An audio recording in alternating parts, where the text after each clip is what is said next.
Welcome friends, Easter রান্নাঘর থেকে সুমা বলছি। আজকে নিয়ে এসেছি হচ্ছে কাতলা মাছ।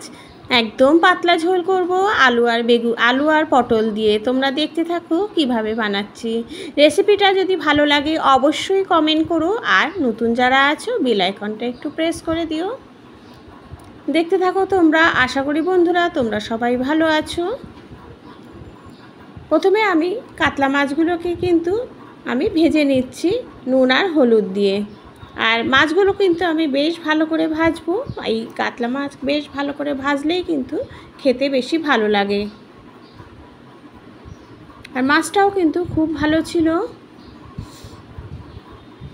দেখতে থাকো তোমরা। সবসময় যে একটা রিচভাবে করতে হবে তা নয়, এরকম হালকাভাবে করলেও কিন্তু খেতে ভালো লাগে।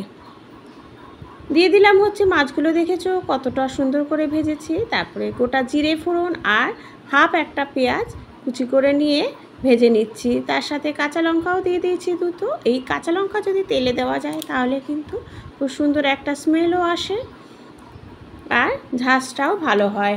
তারপরে দিয়ে দিচ্ছি হচ্ছে নুন দিয়ে পেঁয়াজটা একটু নাড়াচাড়া করে নিলাম। তারপরে দিয়ে দিচ্ছি আলু আর পটলটা কিন্তু আমি একটু ঢেকে ঢেকে ভাজবো, কারণ হচ্ছে এতে তাহলে পুরোটাই সেদ্ধও হয়ে যাবে ভাজতে ভাজতে।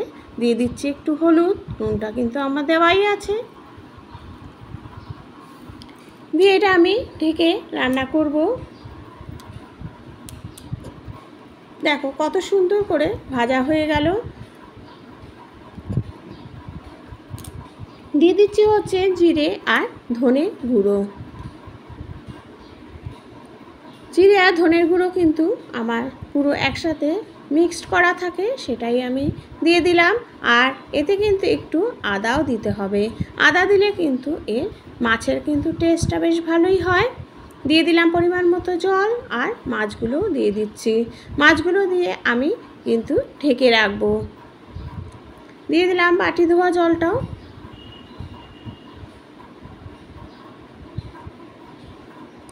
ঢেকে ঢেকে রান্না করবে, তাহলে খুব তাড়াতাড়ি সেদ্ধ হয়ে যায়, গ্যাসও কিন্তু এতে কম লাগে।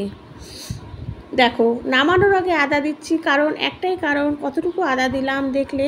খুব পরিমাণে আদা কম দিলেও কিন্তু চলে, কিন্তু কখন দেবে তুমি আদাটা সেই বুঝেই কিন্তু, তাহলে খুব স্মেলটা ভালো আসবে। নামানোর আগে দিয়ে দিলাম হচ্ছে ধনেপাতা। রেডি হয়ে গেল। Thank you.